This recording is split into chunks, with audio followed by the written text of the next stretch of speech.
Thanks very much. The talk I'm going to give today is inspired by the work that I've been doing with the Guelph Jazz Festival, which I founded 19 years ago. But it also draws on insights from a project that I'm running and directing called Improvisation, Community, and Social Practice. Improvisation, Community, and Social Practice is a large-scale research project that brings together 35 research team members from all around the world. It also forges innovative partnerships with a wide range of community-based organizations, again, all around the world. And the project seeks to look at the social implications of improvised music. So the argument is that improvised music isn't just music. There's something social going on when musicians come together to improvise. So the core hypothesis of the Improvisation, Community, and Social Practice, or ICASP project, the idea worth spreading, the subject for my talk today, is really the notion that improvised music is a vital model for cultural, ethical, and political dialogue and action. Cultural, political, and ethical dialogue and action. So something's happening in that moment when musicians improvise, something very powerful, something very profound. So taking as a point of departure these performance practices that can't readily be scripted, predicted, or compelled into orthodoxy, what the ICASP project seeks to do is look at how the innovative working models of improvisation that have been developed by creative practitioners have helped to promote a dynamic exchange of cultural forms and to encourage new, socially responsive forms of community building across national, cultural, and artistic boundaries. Right? So let me give you some definitions. What are we talking about when we're talking about improvisation? With the ICASP project, we think of improvisation as something that involves the creation and the development of new, unexpected, and productive co-creative relations among people. It teaches us to make a way out of no way by cultivating the capacity to discern hidden elements of possibility, potential, hope, and promise, sometimes even in the most discouraging of circumstances. So think about what happens. Improvisers work with the tools that are available to them in the arenas that are open to them to make right things transpire, to imbue the world with possibility. That's what happens when improvisers come together. They work without a written score or a script to envision and enact something new, to enrich their experience in the world by acting upon it and changing it, in the process creating things that would not otherwise have come into existence. Now, there is a long and illustrious history, especially within the context of African American creative practice, that makes this link between improvised music and social change.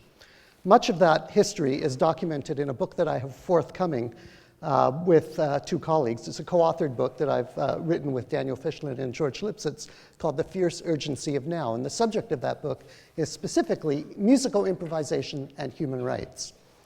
So there's this long and illustrious history, especially within this context of African American creative practice, that finds this link between social change and improvised music. And in the context of that history, I'm thinking primarily of artists who've improvised over fixed or prescripted archives, right? People who've taken the materials at hand and changed them. So a number of examples come to mind, but one of the most resonant ones for me is Paul Robeson. Paul Robeson, you may know, was one of the most famous people on earth during the time that he lived, and yet he was blacklisted. He was branded a dangerous radical by US authorities, his passport was revoked, and he was prevented from crossing the US border, despite the fact that he was this prominent, hugely popular singer. Yet, despite the fact that he was prevented from crossing the US border, in 1952, Robeson delivered the landmark Peace Arch concert, where he stood 1 foot from the border that he was not allowed to cross and sang to some 40,000 people on the other side of the border.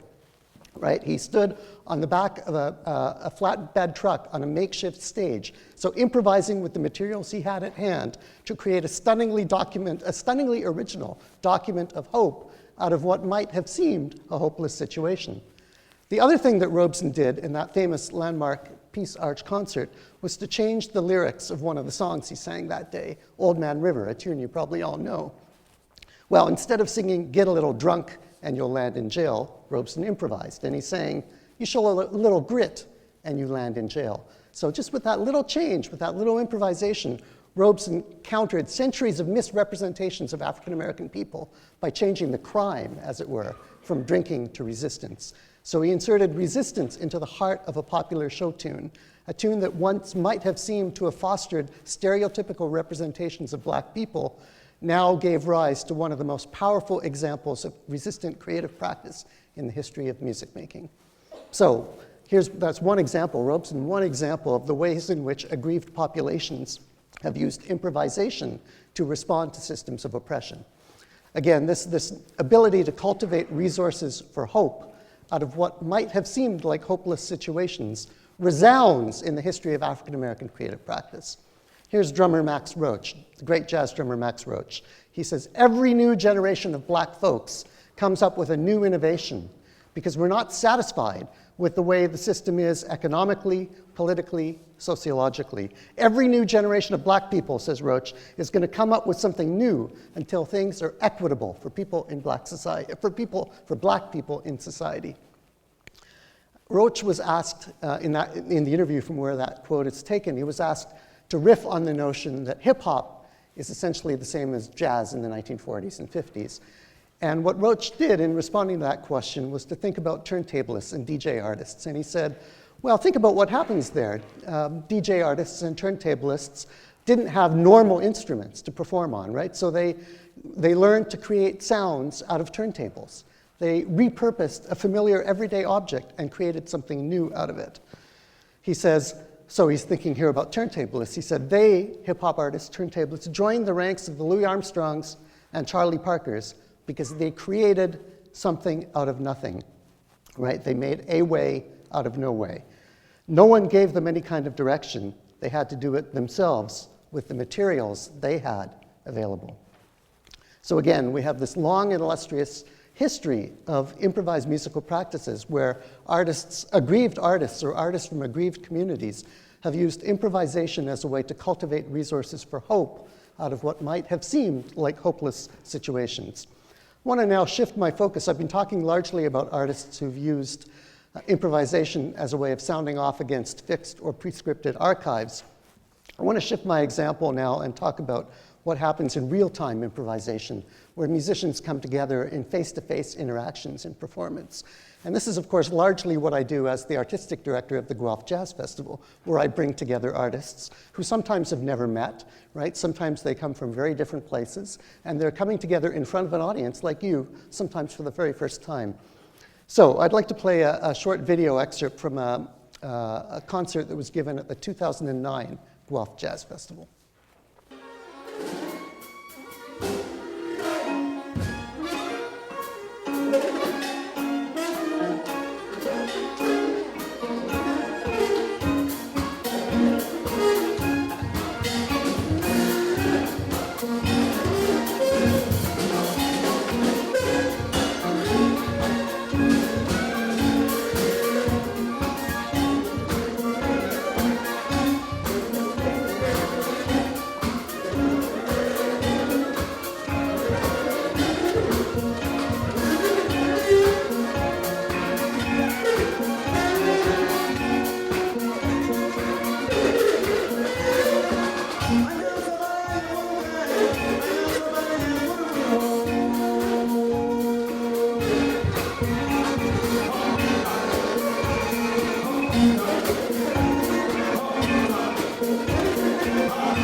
The musicians performing in that short clip came from Ethiopia, from Mali, from Mexico, from the Netherlands, from the United States, and from Canada. As a group they had never met before, except when they met on stage in front of an audience. What's interesting here is that they came from different cultural backgrounds, certainly different musical backgrounds. Moreover, there was no language that they had in common, right? There was no single language that they could all speak. And yet, as you've just heard, they created absolutely wondrous music. And moreover, they did that with no prearranged musical direction, right? They didn't sit down before the show and say, we're going to play in the key of C, or we're going to play in, we're going to start off with a groove and then do something else. There was no prearranged musical direction. They came together in front of an audience, meeting for the first time from different cultures, and they created absolutely wondrous music. So what does that tell us? What does that tell us about what it means to negotiate difference within the context of a community? What does that tell us about issues such as trust, social obligation, critical and curious listening, the ability to adapt to what's going on around you in real time? These are simple issues, but yet I would argue they're also genuinely profound issues, and that there's a lesson to be learned here from what's going on in that moment of improvisation. A lesson about how best we can get along in a globalized world. Now there's an idea worth spreading, a lesson about how best we can get along in the globalized world. And in an era when diverse peoples and communities of interest struggle to forge historically new forms of affiliation across cultural divides, it seems to me that the civic and participatory virtues of dialogue, respect, engagement, and trust that get inculcated through improvisation take on a real urgency. So, improvisation and social change. By bringing these seemingly disparate ideas together, we can now begin to document, to assess, perhaps even to exemplify the ways in which creativity and innovation need to be seen as vital tools for building sustainable communities, for promoting social cooperation, and for adapting to unprecedented change. Thanks for listening.